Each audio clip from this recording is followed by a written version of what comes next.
जा रहे हैं अभी, आपको पता चल जाएगा हम लोग कहाँ पे जा रहे हैं। वीडियो तक एंड तक बने रहना वीडियो में हमारे साथ। आम्ही खूप चांगल्या जागेवर चाललो आहे आणि ते खूपच ते होते म्हणून आम्ही लोक आज इकडे आहेत, तर चाललो आहे, तुम्हाला समजेल व्हिडिओमध्ये। तुम्हाला पुढे समजेलच की मी कुठे निघालो आहे, कुठे जायला निघालो आहे। तुम्हाला हेच सांगू इच्छितो की ही व्हिडिओ पूर्ण बघा, कारण याच व्यक्तीमुळे आपण आज सुखाचे 2 घास जेवतोय आणि आपल्याला हवं ते आपण करतोय। आपल्या बहिणी, आपला धर्म सुरक्षित आहे। त्याच व्यक्तीच्या समाधीजवळ आम्ही भेट देण्यास चाललो आहे। तर तुम्ही ही व्हिडिओ पूर्ण बघा आणि आपला धर्म, हिंदू धर्म जपा आणि एक दुसऱ्याला मदत करा, तरच हे सुरक्षित राहू शकते। ज्यांनी आपल्या प्राणाचं बलिदान दिलं या धर्मासाठी, त्यांचा वारसा आपण पुढे चालवला पाहिजे। मी ही पूर्ण व्हिडिओ मराठीमध्ये बनवू शकलो असतो, पण मी ही हिंदीमध्ये बनवतोय, कारण त्यांची माहिती आणि ते कोण होते, काय होते हे सर्वांना समजलं पाहिजे। त्यामुळे मी ही व्हिडिओ हिंदीमध्ये बनवतोय। हा प्रवास खूप लांबचा आहे, तर या प्रवासामध्ये मी त्या व्यक्तींची माहिती थोडक्यात तुम्हाला सांगतो, जेणेकरून तुम्हाला समजेल की या व्यक्तीमुळे काय घडलंय आणि जर ही व्यक्ती नसती तर काय झालं असतं ह्याचा तुम्ही अंदाज लावू शकता। छत्रपति संभाजी महाराज मराठा साम्राज्य के द्वितीय छत्रपति राजा थे। दक्षिण भारत में मुगलों के आक्रमणों को रोकने में संभाजी महाराज की प्रमुख भूमिका थी। छत्रपति संभाजी महाराज अपने वीरता और विद्वत्ता के लिए प्रसिद्ध थे। 32 साल की उम्र में जिनके मुगल बादशाह औरंगजेब ने हत्या करवा दी थी, कहते हैं कि बहुत कम उम्र में ही उनके राजनीति की गहरी समझ थी। संभाजी महाराज का जन्म 14 मई 1657 को पुरंदर किले पर हुआ। वे महान छत्रपति शिवाजी महाराज और उनकी पहली पत्नी सईबाई के पुत्र थे।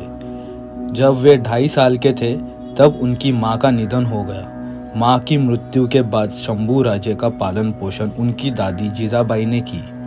इतिहास में सिकंदर जैसे बहुत कम राजा हुए जिनको हराना असंभव था। संभाजी महाराज उन्हीं चुनिंदा राजाओं में से एक है। संभाजी महाराज ने मुगलों को भारत से पूरी तरह से उखाड़ फेंकने की योजना बनाई। इसकी योजना और आगे की कार्रवाई के लिए संगमेश्वर में एक गुप्त बैठक बुलाई गई। गणोजी शिर्के संभाजी महाराज के बहनोई थे। संभाजी महाराज ने उन्हें वतनदारी और जहांगीरी देने से साफ इनकार कर दिया। गणोजी शिर्के ने मुगलों से हाथ मिला लिया।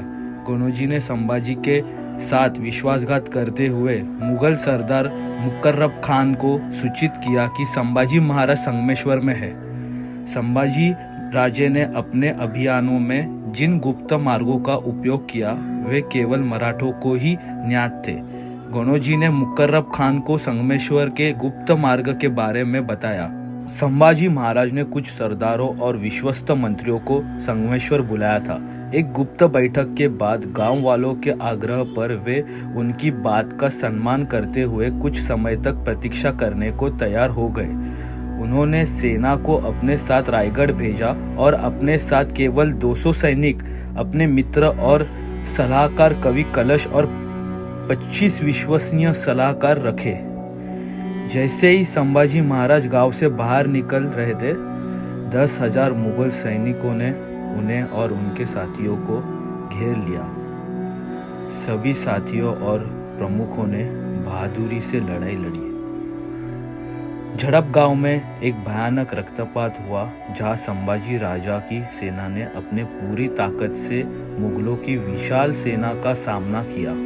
लेकिन अंत में 1 फरवरी 1689 में मुगलों ने संभाजी और उनके मित्र कवि कलश को धोखे से पकड़कर बंदी बना लिया। सबसे पहले जुल्फिकार खान सेना के साथ छत्रपति संभाजी भोसले और कवि कलश को कराड़ बारामती के रास्ते बहादुरगढ़ ले गए।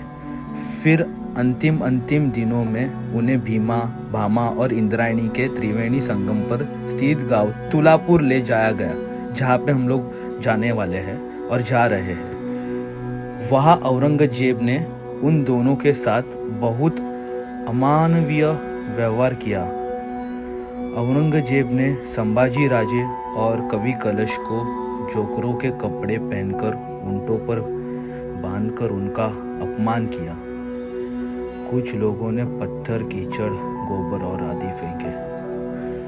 शंभू राजे और कवि कलश दोनों ने अपनी आराध्य देवी का नाम जगदम्बा जपते हुए यह सब झेला। अपमानित कृत्य के बाद संभाजी महाराज को औरंगजेब के दरबार में ले जाया गया। वहां औरंगजेब ने अपने जीवित रहने के लिए संभाजी महाराज के सामने 3 शर्तें रखी। सभी मराठा किलों पर कब्जा कर और मराठा साम्राज्य के छिपे हुए खजाने को उजागर करे। उन मुगल गद्दारों को नाम उजागर करे जो मुगल दरबार के अधिकारी थे। इस्लाम कबूल करो। अपनी शर्तों का अस्वीकार करने के कारण औरंगजेब से संभाजी और कवि कलश को अमानवीय यातनाएं देने शुरू कर दी। मुगल सैनिक धीरे धीरे चिमटी से कभी उनके नाखूनों को उखाड़ देते। सारे नाखून निकाल देने के बाद वे एक एक करके अपनी उंगलियां काट लेते थे। अपने असहनीय दर्द के बावजूद वे औरंगजेब जब भी कारावास आता उसे कुछ न कुछ बोलते। हर अत्याचार के बाद औरंगजेब ने संभाजी को इस्लाम धर्म अपनाने के लिए कहा, लेकिन उन्होंने हर बार इस प्रस्ताव को अस्वीकार कर दिया, क्योंकि वो छत्रपति संभाजी महाराज थे, झुकने वालों में से नहीं थे। छत्रपति संभाजी को औरंगजेब ने 40 दिनों तक भयानक यातनाएं दी और उन्हें इस्लाम धर्म अपनाने के लिए मजबूर किया, लेकिन उन्होंने अपना धर्म त्यागने के बजाय मृत्यु को चुना। इस प्रकार संभाजी महाराज ने अपने प्राण देकर भी अपने हिंदू धर्म और अपने स्वाभिमान का त्याग नहीं किया। उनके बलिदान के कारण सभी मराठा और दूसरे हिंदू राज्य एकजुट होकर मुगलों से लड़े, जिसके चलते थोड़े वर्षों बाद ही मुगल साम्राज्य का अंत हो गया। शिवाजी महाराज के हिंदवी स्वराज्य और हिंदू धर्म की अस्मिता की रक्षा करने के कारण ही छत्रपति संभाजी महाराज को धर्मवीर ही उपाधि दी जाती है। उनकी वीरता और उच्च चारित्र आने वाले पीढ़ियों के लिए भी प्रेरणादायी रहेगा। ऐसे थे मेरे संभाजी महाराज, धर्मवीर संभाजी महाराज। आम्ही आता इकडे आता आतमध्ये जाऊन बघायचं आहे कसं आहे काय। हेच आहे संभाजी महाराजांना इथे कैद केलेलं।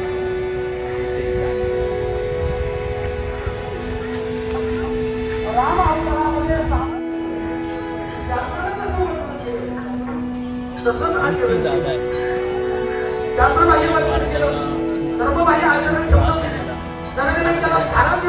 आतमध्ये जाऊन चेक करूया।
ये था तुळापुर, जहाँ पर औरंग ने छत्रपति संभाजी महाराज की 40 दिनों तक अमानवीय अत्याचार करते हुए हत्या कर दी गई और उनके शरीर के टुकड़े कर यहाँ वहाँ फेंक दिए और औरंग ने उन्हें छूने से मनाही किए हुए होते भी अभी हम जा रहे हैं, वहाँ के रहवासियों ने निडरता के साथ उन शरीर के टुकड़े एकत्रित कर शिला के अग्नि दे अंतिम विधि पूरी की। ये औरंग को समझते ही उसने उनको भी मार डाला। ये सब हुआ पूना में स्थित वडू गांव में, जहाँ छत्रपति संभाजी महाराज की समाधि है और वो रहवासियों की भी है। तो अब हम वहाँ जा रहे हैं।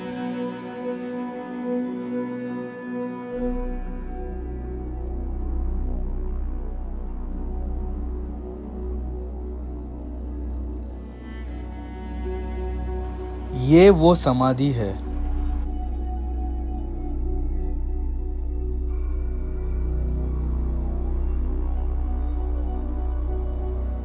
राजे, मुजरा स्वीकारा। जय संभाजी महाराज।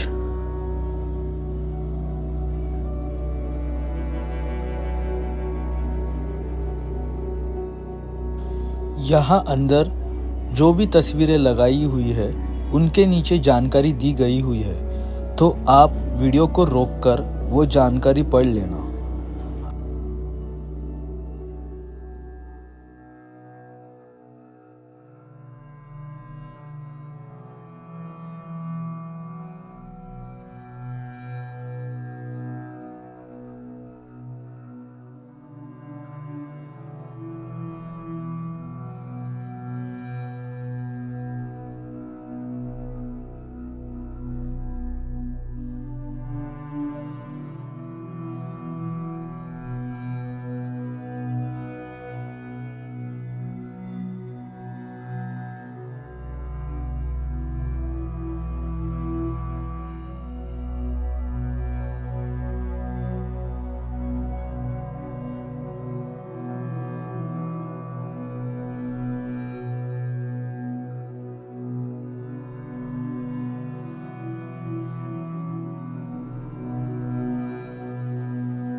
ये है अपने शूर धर्मवीर छत्रपति संभाजी महाराज की समाधि।